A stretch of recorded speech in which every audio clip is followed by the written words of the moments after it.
है वो कंसिडर किया जाता है अबव एवरेज, ठीक है, और इंटेलिजेंट। लेकिन जो इंटेलिजेंट लेवल होता है ना आईक्यू का, वो 120 और हायर होता है।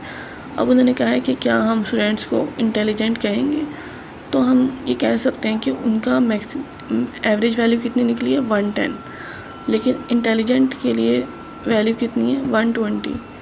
लेकिन अब वो नीचे यही कह रहे हैं कि जो मीन हमारा निकला है वो 110 है, तो हम उसे अबव द मीन, तो हम यही कहेंगे कि हमें किसी ने एग्जैक्ट कभी हमने कहीं नहीं पढ़ा कि 120 इंटेलिजेंट की वैल्यू होती है, इसलिए हम उसको कहेंगे कि फॉर एग्जांपल एक स्टूडेंट है जिसका आईक्यू लेवल आया 142,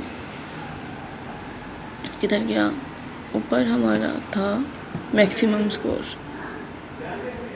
ये हमारा यार किधर गया,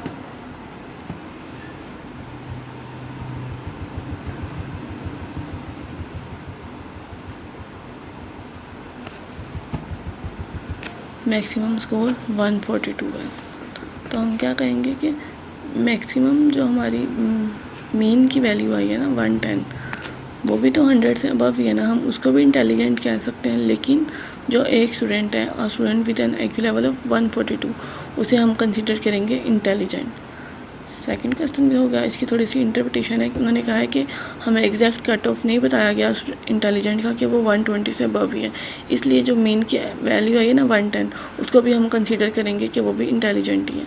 अब फोर्थ वाला पार्ट था, what is the shape of the data, also construct a histogram taking 10 as interval. Histogram का ये हमारा ग्राफ निकला है, इसको हमने उधर पेज में एज इट इज़ ही बनाना है, जिस तरह आज हमने अपने टेबल बनाए हैं ना, इसमें डिस्क्रिप्टिव स्टैटिस्टिक्स में हमने ग्राफ बनाने होते हैं, ठीक है, पॉलीगॉन का होता है और पिक्टोग्राफ होता है, पाई चार्ट होता है और हिस्टोग्राम होता है। अभी हमने हिस्टोग्राम बनाया है, सेम इसी तरह दूसरा भी निकल आएंगे। अब वो बता रहे हैं कि ये स्क्यूनेस है या इसका स्टैंडर्ड स्क्यूनेस की वैल्यू कितनी आई है और स्टैंडर्ड डेविएशन एरर कितना है, फिर इसकी इंटरप्रिटेशन करेंगे।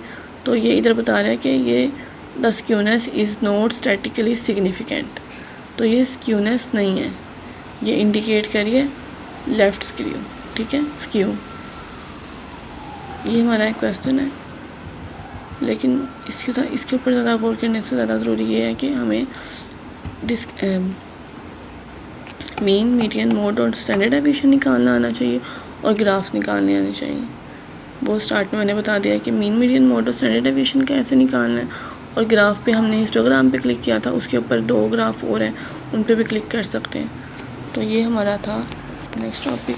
अब हमारे फर्स्ट 7 टॉपिक हो गए, 8 वाला रह गया, 9, 10 भी हो गए, उसके बाद 11 वाला रह गया।